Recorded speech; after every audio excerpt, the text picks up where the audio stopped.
In DC, for DC. DC Radio, 96.3 HD4 and DCRadio.gov. You've attended council hearings in person. You've tuned in to our televised proceedings on Channel 13. Now, you have the chance to listen to us on the radio as we demystify the work of the people who do it. This is not a council hearing. This is Hearing the Council with your host, Josh Gibson. Thank you, deep-voiced person, funky backbeat. Indeed, this is not a council hearing. This is Hearing the Council. You can't have a government without a council, so you can't have a government radio station without a council show. This is it. We are not coming to you from the train track enclosed nerve center like we normally do. We're coming to you from my home and the council members. Never expected to say that. I'm Josh Gibson, Director of Communications for the Council. You may also know me as the Council's voice on social media at Council of DC. Listeners, this is a special round of Hearing the Council interviews, one we never expected to have to do and hope that we'll never have to repeat in the future. This is a special COVID edition of Hearing the Council.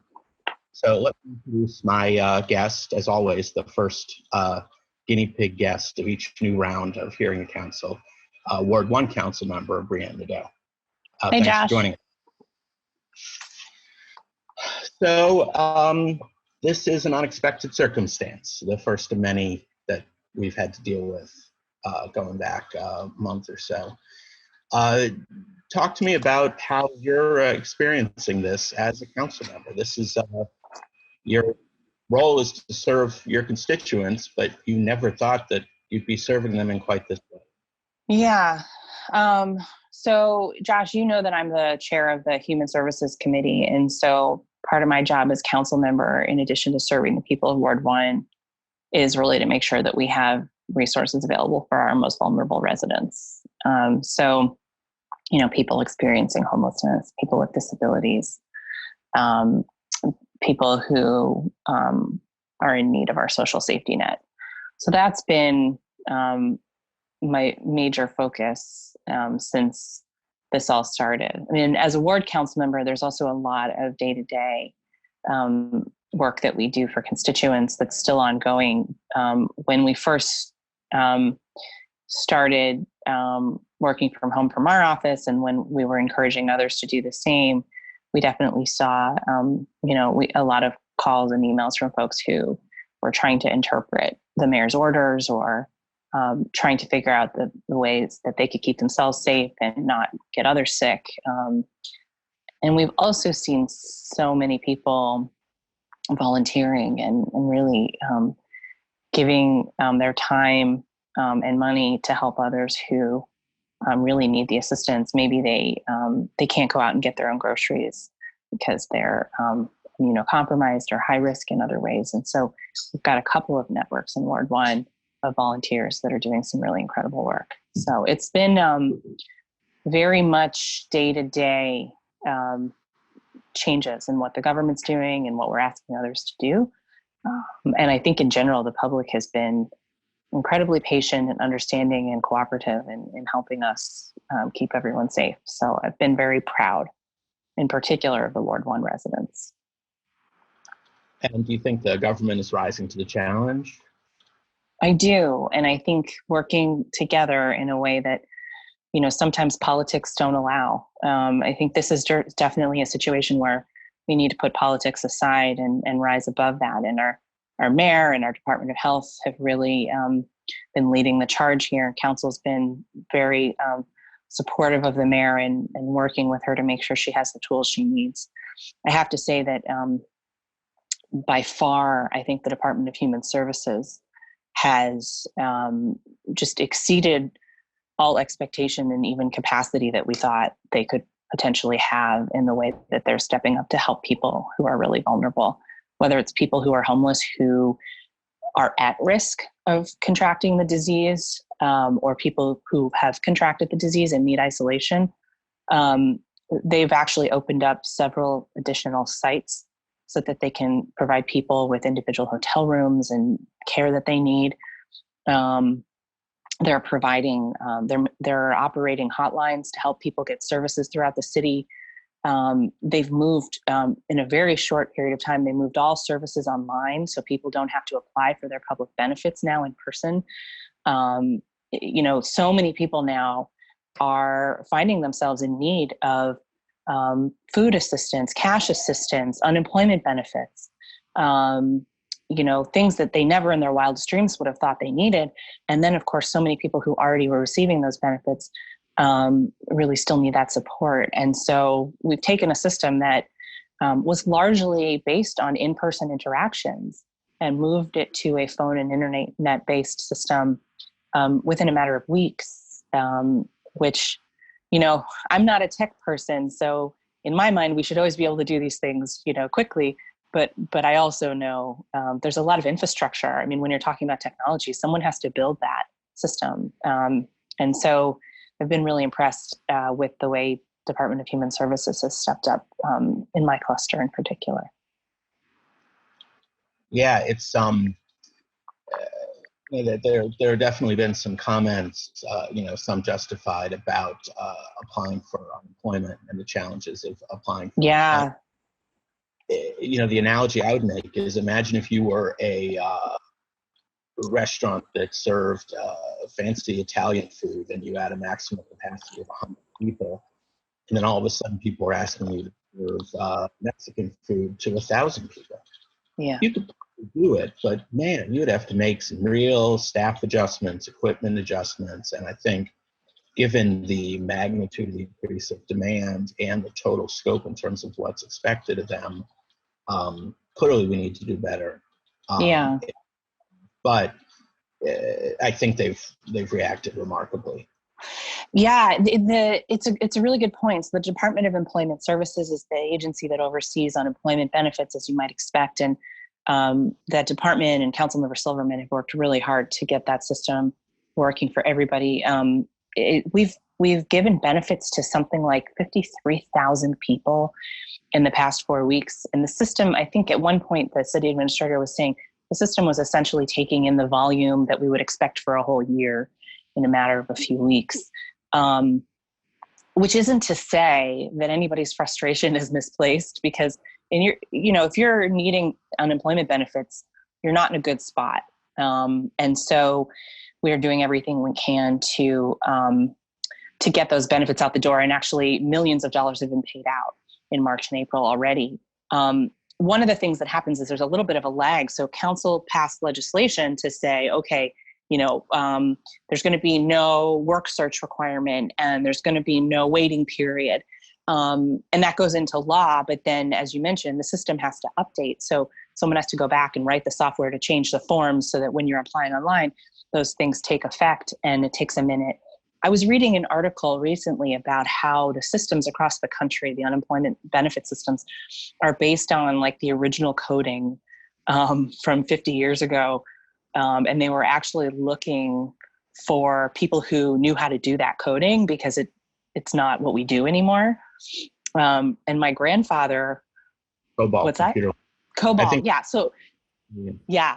So my grandfather was one of those computer programmers back in the day. In fact, in 1999, he was wandering around telling everybody that he caused Y2K, just like a total grandpa joke.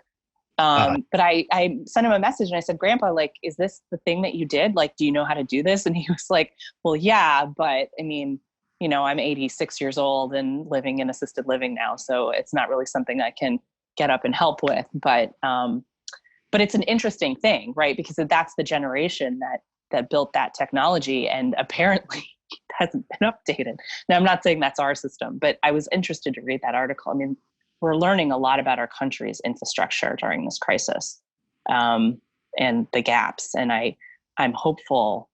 Okay, hopeful might be too strong of a word, but I am hoping that our federal government is going to try to resolve some of these issues as we emerge, because we can't suffer like this with all these systems not working right.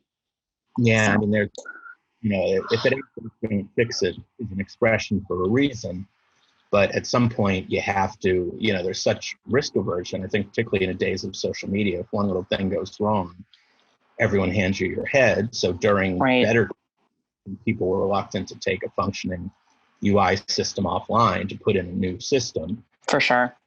And when you put a huge demand on a system that's decades old, Yeah. lesson and don't just go back to our old easy but flawed ways. Yeah. Back to the vulnerable population, since I know that's your key focus, or one of your key focus.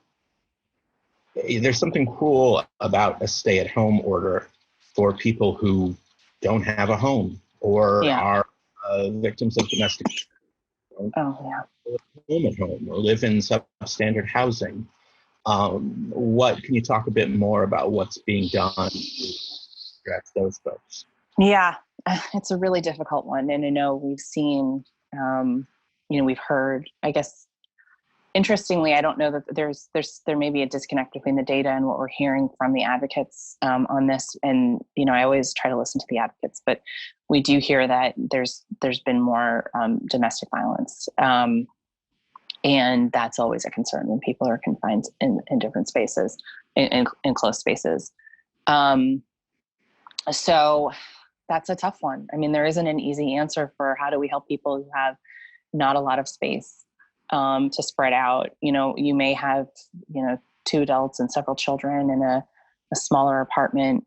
We already know that we have issues with housing stock not being safe and dignified. And that is all exacerbated when folks have to stay home. So, one of the things that we're still working on with the mayor is opening up more sidewalk and road space for people to go out and walk safely.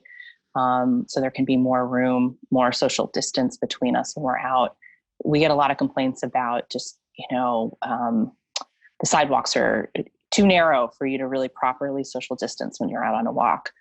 So we're working with DDOT on that. They've closed some of the roads into parks and things like that, which is helpful. But what I think we really need is just on residential streets, even, maybe taking away a lane of traffic on certain roads where people can sort of spread out, whether it's on foot or by bike, giving people more safe options outside. And really continuing to emphasize the importance of social distancing when you're outside.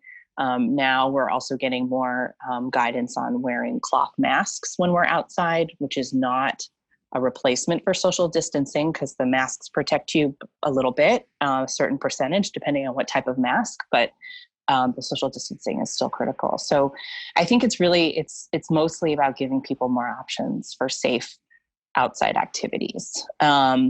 But when we talk about homeless individuals in particular, there's a number of things we're doing.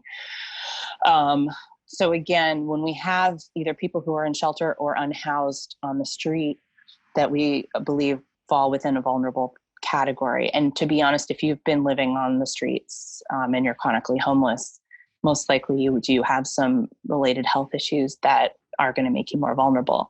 So for those folks, we're giving them individual hotel rooms as a preventative measure, not just if they've contracted the infection. And we also have individual hotel rooms for unhoused people who are infected with COVID-19. We're in shelters, keeping them open 24 hours so people don't have to leave during the day and sort of be out and about and, be at risk of contracting COVID-19. And whenever anyone does go out and return to the shelter, they're screened by one of our partners at Unity Health to make sure they haven't developed a fever or any other symptoms. So we're doing a lot of things to keep people who are unhoused safe. For those who are still living on the streets, we've put up, I think it's now 32 hand washing stations and 9 portable toilets. And I think we're going to have more portable toilets coming as well. Some of those are near the encampments that we've all learned about over time. And some are just in more heavily trafficked areas where we know unhoused people are visiting. Right. I mean, I know one of the bills that you pushed for since you got on the council was availability of public restrooms. Yes. Do that in this country. And guess what? You shut down McDonald's and Starbucks, and not That's only right. a number of us, knock on wood, fortunately, housed people rely on those if we're out for a long walk and nature calls. But Lord knows if you're someone who is homeless, you've lost access to virtually all restrooms. And that's a fine situation and a real public health issue. So talk a bit about your crusade for.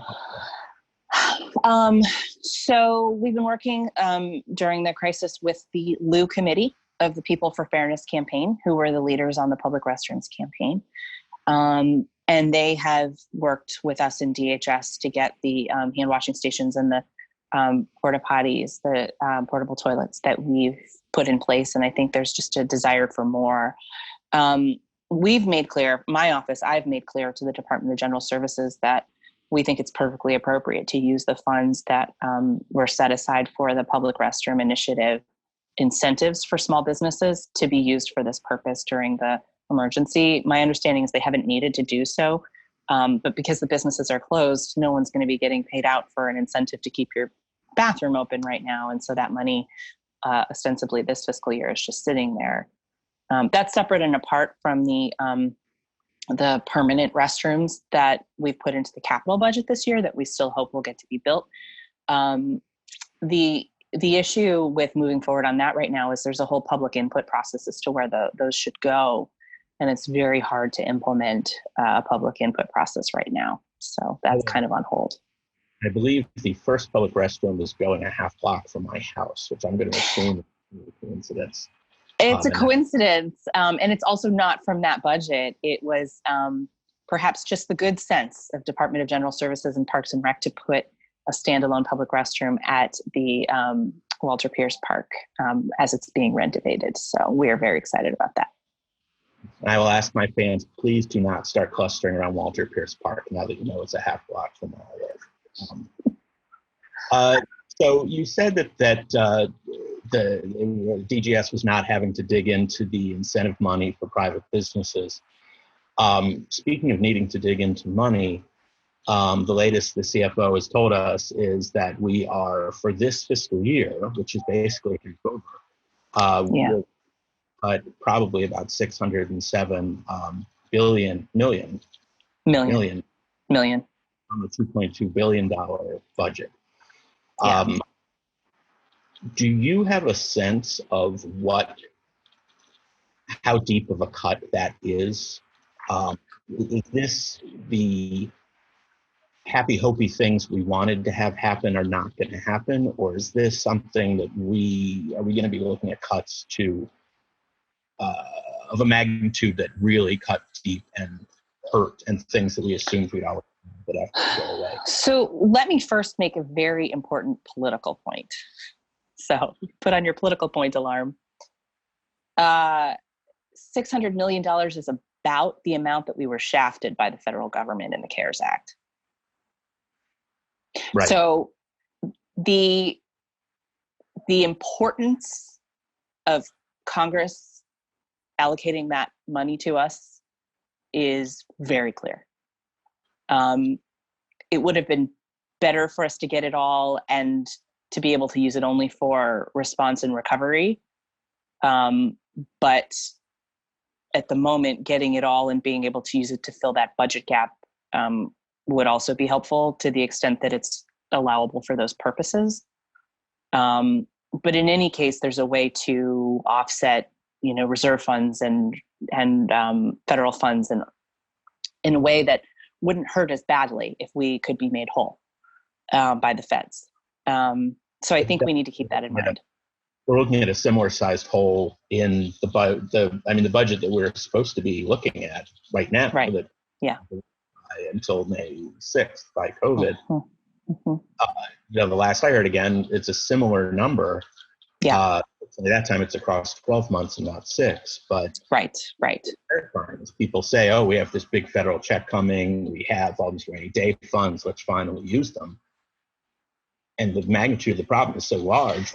Huge, right. So you think about, people do like to talk about the rainy day fund as though it's a magic fix for all kinds of things. And the thing to keep in mind is a $1.5 billion rainy day fund is essentially 2 months of operating expenses for the government, right? It's really a great fund for plugging holes here and there. but it's not something that can keep us running indefinitely. And when you don't have revenue from hotels, restaurants, theaters, all of these entities, then you're looking at way more than the reserve fund can handle. So when you asked your question about, are we doing a haircut? Are we doing some deep cuts? Think about it this way. For those who've done budget advocacy, most of the time, a big ask in budget advocacy is like $5 million to $20 million, right? I mean, folks will come in and say, we need $5 million for school-based mental health care. We need $20 million for, another education program, or, for housing homeless folks, or, whatever it is. Those are huge numbers, right? I mean, when you're talking about the Human Services Committee or the Education Committee, or any of us who are really trying to meet budget gaps in the council's part of the budget process, that's a lot of money to find. So compare that to $607 million. I mean, we're talking about deep cuts from lots of places. And, I think that's the thing, that's the thing that the CFO and the mayor are working on right now. And I do not envy that position. And I do not envy, I'm not looking forward to the receiving the budget in May and having to see where those cuts were made and think about, how we're going to, as a council, change the budget to meet what we think the urgent needs are. I think this is a really difficult situation all around. And I'm worried. Maybe less about the human services programs, which tend to be more entitlement based. But, a lot of the other programs that we've seen that receive a little bit of money here, a little bit of money there, they're really going to be hurting, I think. Right. And I mean, just to take a very recent example, the second emergency bill the council passed, which did not have aid in it for undocumented workers. Right. There's some discussion about whether this was the right or wrong amount, but it was $80 million would have been the cost of that program. And people tend to stovepipe these conversations. Should we or shouldn't we do that? And then in a separate stovepipe, we have to cut $600 million from the current year. Right. What really you're saying is we can do the aid to undocumented workers, but then the other, it crosses the line. Then it means we have to cut $700 million up to from this year. Very possibly the right thing to do, but you just have to. You can't consider things in isolation. It cuts across. Right, and you have to think about too. I mean, where are the cuts coming from, and are they going to impact the same people? Right. So we had to fight for a couple of years to get about $2.5 million in the budget for legal assistance to undocumented residents. Right. And that is oversubscribed, that program. Right. So you think about programs like that haven't been around that long, where are they going to be on the chopping block? And that's the other thing that wasn't in this round of legislation that I'm working on still with the chairman and with Councilmember Grasso and the advocates is support for our early childhood providers. Because my big concern is we may not be doing enough to keep everybody afloat. And if they can't reopen when we're ready to reopen, people won't be able to go back to work. That's huge. And the other thing that I don't think folks are thinking about is the fact that even in the remarkable good times we've had, economically for the past few years, we still rely on nonprofits to do a lot of what in other countries around the world would be government work. And with nonprofits struggling and sadly, inevitably, a number of them failing during these times, not only are we going to have a tighter belt for ourselves, but we are not going to be able to rely on them. And we're going to have to gap fill things that they might have been doing before. But instead of doing it through grant money that we don't have, we may have to do it ourselves. I mean, it really changes. Yeah. No, it's a really good point. And this is an issue that I was dealing with a couple of weeks ago, because you think about most of the services we provide through partners. right? We have every meal we provide is through a contract. Every human service we provide, not every, but we have so many community partners who are providing, say, the mental health counseling that goes with permanent supportive housing.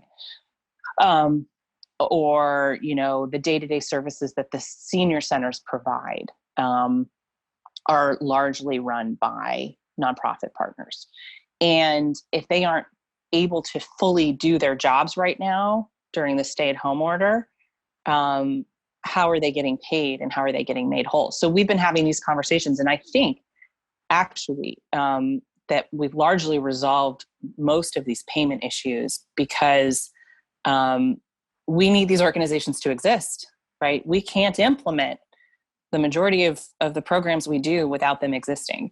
So, for example, with permanent supportive housing, the Department of Human Services has been able to work with providers to arrange payments based on, what they would be getting paid if they were doing full services. With any Medicaid-based service, our government is applying for a waiver that actually would allow people to get paid based on last year's service provision, as an example. Even though they might not be making as many home visits, they're doing more phone visits, and that'll help keep those entities whole.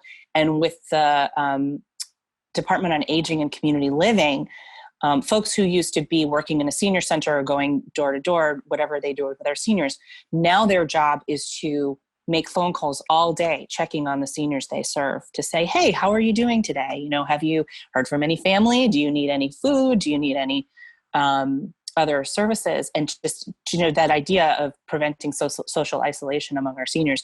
I've been really proud of the way our government has adapted to the needs of our residents and also the needs of the providers when it comes to getting paid. I also should mention, and I've been really impressed with, hold on. I'm back. Sorry. You probably could still see me, but I couldn't see you. So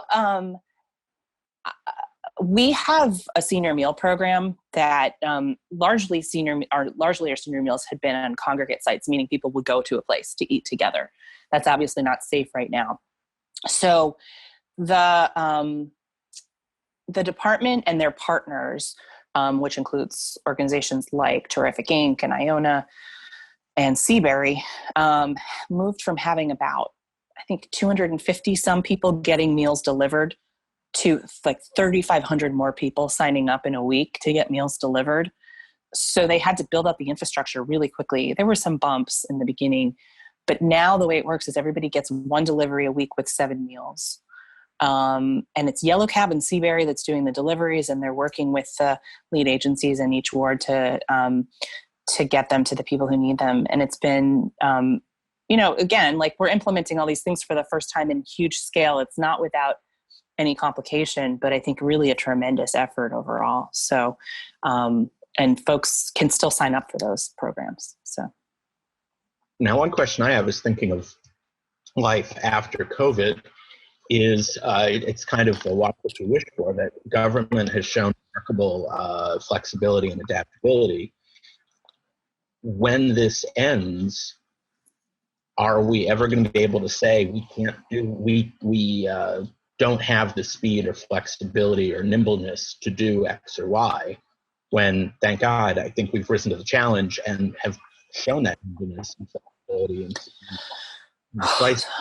Yeah. So I think yes. Expectations on government. Yeah. No, I think yes. I mean, I think one of the things we're going to have to demonstrate to the public is at what expense we were able to ramp up this quickly. It costs a lot of money to scale these programs up as quickly as we did. And, we will eventually have the numbers to show that those aren't sustainable. And I will say too, the government workers who've been standing up these programs and the community organizations that have been standing up these programs are working around the clock. They're around the clock. They're in jobs where they're putting themselves in risk. In some cases, they're away from their families. And for their own mental health, that's also not sustainable. So I think those are the things that we need to look at. I mean, there are some changes we've made that I think we should certainly keep going, right? Like the Department of Human Services just put all the applications online. Well, we're not going to take them off, but we're not going to go back to saying, well, you can no longer apply online. Do I think we're going to get to keep receiving alcohol delivery? I don't know. I think that's another thing people would love to see keep going. I'm not opposed to it. I'm also not necessarily the one who's going to make that decision. But I mean, there are certain things like that, right? That, well, now that we've done it, can we ever go back? I think to the extent that these things cost a lot of money and personal investment from the people implementing them, we have to figure out the right way to scale them back at the right time. And really evaluate which of them can continue on without that type of personal and monetary expense. Gotcha. Now we're getting closer to the end of our time. Let's pivot real quickly and ask how you're dealing with this as a young child at home, and how are you doing with this personally? Well, we had a flood on Monday in our house, and that was not awesome. So that was the bad way to start the week, but I think we're through that now. So I always try to put my experience in the perspective of, my husband and I both still are working, right? We have jobs. We're very lucky. And Zoe was laid off, unfortunately. Well, Zoe's daycare is closed, but they do a morning circle time via Zoom, which is really confusing, I think, to toddlers. I mean, sometimes she enjoys it and sometimes it stresses her out. And so that's been sort of interesting. I think it's definitely a shift, and it sort of exacerbates that sense that I as a working parent have always that sense of guilt of when I'm away from my kid and, I should be spending more time with her. Now we're all here together. And yet, because we're both working, neither of us is spending the kind of time with her that we think she deserves and getting the attention she deserves. And so I know a lot of parents are struggling with that. And I always try to put it in context. We're stressed out, we're struggling, but we're safely housed. We are economically secure, and we're very, very fortunate. It certainly doesn't diminish the experience that we're having or the stress that we're feeling, but it's, everything has to be put into context. And I just don't know. I mean, as a parent, I worry like how this is going to impact her long-term, the amount of TV she's watching. And, today, I mean, the big fight we have right now is that I want her to go outside and she says, no, I want to watch TV. And I feel like, really having to push the issue. No, we need to go outside at least once a day so you can remember what outside is like. So we want every family to have, those options. As we said in the beginning, we were talking about people who are confined to close quarters, how important it is to be able to get outside. We want everyone to be able to do that safely. We bought her because, so when I've put on my cloth mask, it's really freaked her out. So we're trying to figure that out because it's not very productive to try to take a toddler outside while she's having a tantrum because you're scaring her with your face mask. So I'm trying to get some that look maybe more normal than my homemade ones. And then we bought her one of those little, because it's not safe to put masks on children who are too small. So we bought her a sun hat that has like a clear protective, almost looks like a beekeeper hat. Yeah, like a visor. But like a visor. Yeah.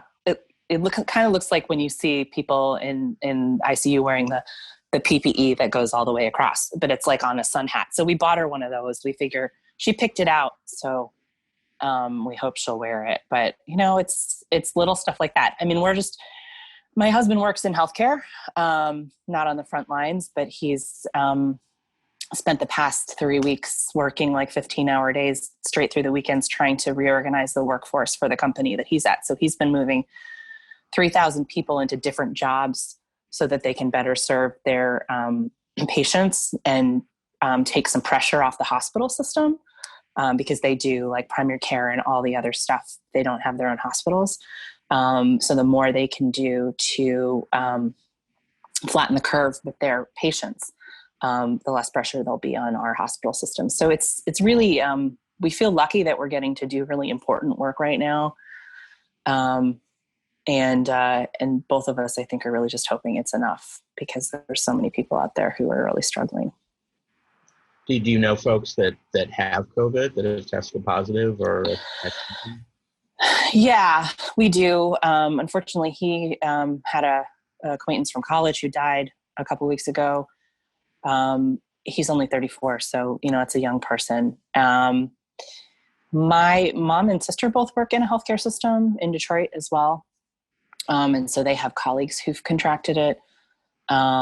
And we did have a friend from daycare whose father also contracted. So it's I think we're all going to know people.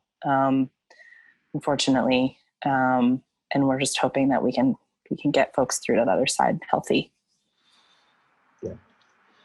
Well, let's quickly, and we've never done a live one before. I'm just very quickly going to go into Facebook and see. I don't think anyone has sent questions, but. Oh yeah, we can wait and see. Yeah, I'm here. Quickly go over to a couple quick closeout questions, and you'll be free to return to plumbing and children. Yes, thank you. Okay. Well, while I'm doing this, why don't we actually do the question? So what is the strangest thing you've eaten since you've been quarantined? So I don't know if you know, I am 5 months pregnant. We may be breaking.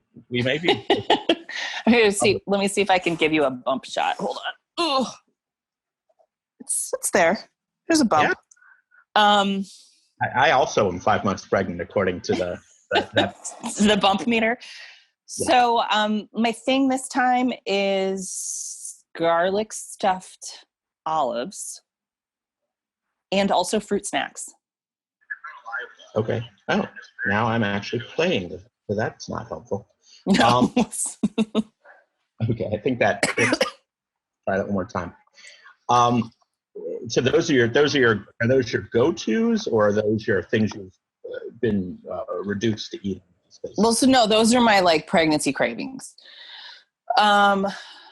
It's also Passover, and I have not been doing a very good job of following the Passover rules of unleavened products. We were supposed to be on a baby moon this week because it was council recess, and we're supposed to be on a cruise. And I had told myself, oh, well, it's a baby moon, it's a cruise. We'll do Passover Seders and then forget it. You're not going to do the rest of the unleavened thing for the week. So I kind of just said, all right, well, we didn't get our cruise, so I'm still not holding myself to Passover rules because it's just too hard. So kudos to those who are still following all of the Passover laws. We are eating lots of matzah anyway, but not only matzah. Would you like think Passover joke I wrote while in high school? Yes, please. Did you hear about the convenience store that only serves Jews during Passover? No. 7 Unleavened. Oh, God. Wow. This is not new. The way I am now is sadly the way I've always been. Yeah, well, you've now, since that time, you've really cultivated it, and you think made it your shtick. We're finally honed. So we did, believe it or not, get one question on Facebook Live, which is, how well do you think DC is doing enforcing the stay-home laws and safe distancing? So I think our success at enforcing the stay-at-home order is wholly dependent on the cooperation of our residents. And I want to say that, at least in Ward 1, from what I've seen on our strolls or, running errands, is that people are doing a very good job. The challenge is there's only so far we can go in enforcement, unless you want to start locking people up, which I don't. And I don't think the mayor does. And frankly, that creates a whole nother issue where you could be exposing, folks in a jail or in a police precinct to COVID-19. So, what the enforcement options we have are our Parks and Rec staff, our rangers are out patrolling and getting people off fields and fenced in areas, and our police are doing the same. In general, they're trying to do that in a way that limits contact. So using the loudspeaker or, talking to folks from the car or out the window. They do disperse crowds and sometimes people come back. And so I think this is about us continuing to educate people. and remind them of the risk that they're placing themselves in and others. So, I think we're doing our best, but it really, really depends on the cooperation of our residents. And now going back to our previous topic, because you brought it up, as someone who's expecting in a time of COVID, how do you feel about that? And with that, what level of stay at home and what level our hospitals will be at? It's a question. So I'm due in September.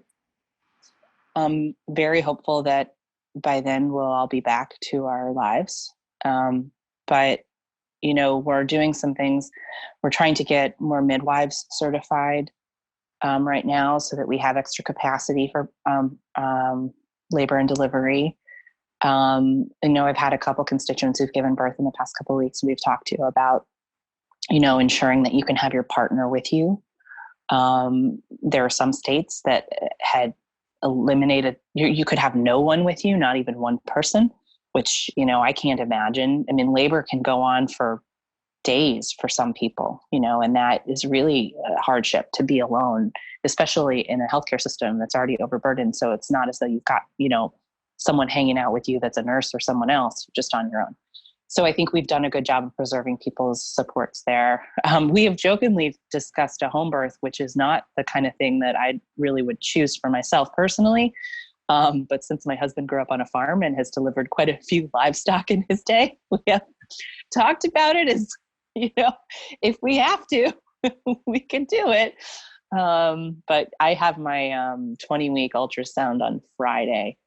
So we're hoping that everything will be good and we can keep planning for the hospital birth that we had anticipated. But I know it's a stressful time for a lot of people, and all of our healthcare providers are doing their best to keep those types of things happening normally and safely. So do we see my own experience, but is it 20? How many weeks do you get the gender? We did it through a blood test. So this would be the 20-week ultrasound is normally when you can see. But a lot of people do a blood test earlier, especially in an older pregnancy like mine, because you're looking for genetic things as well. So we already know we're having another girl, and Zoe is very excited about her baby sister. Awesome. I'm team girl, so that's great. Yeah, you're a girl dad, so. One more silly question. So what song have you had on repeat to keep you company? I have been playing a lot of Indigo Girls. So we cracked down and did the Amazon Music subscription, mainly so that the little one could listen to Frozen on demand, which I'm regretting. But a lot of Indigo Girls, a lot of Dixie Chicks, a lot of Pink.